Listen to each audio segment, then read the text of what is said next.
الحمد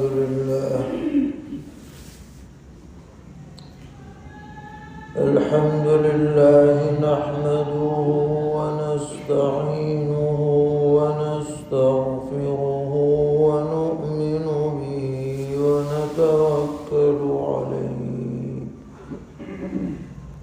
ونعوذ بالله من شرور أنفسنا ومن سيئات أعمالنا من يهده الله فلا مضل له ومن يضلل فلا هادي له ونشهد أن لا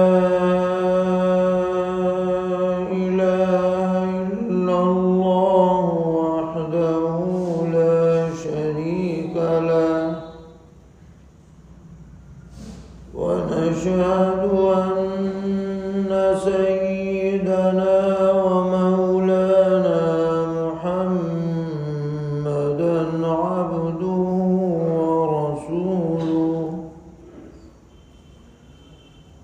صلى الله تبارك وتعالى عليه وعلى آله وأصحابه وذرياته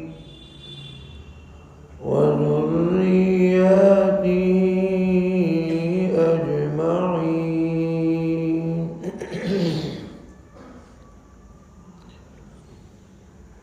أما بعد فأعوذ بالله من الشيطان الرجيم بسم الله الرحمن الرحيم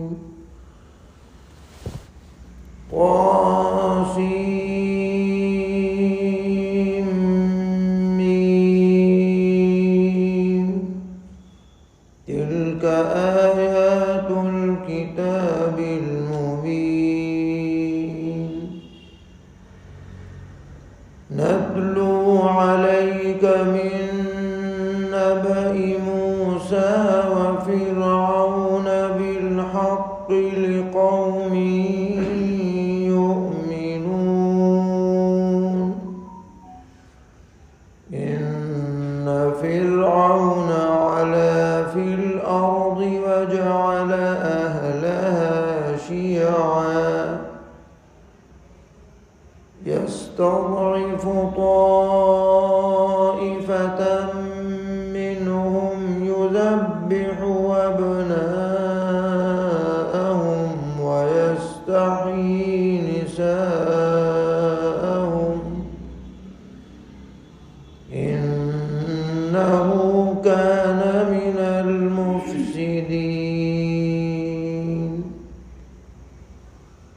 ونريد أن نمن على الذين استضعفوا في الأرض ونجعلهم أئمة ونجعلهم الوارثين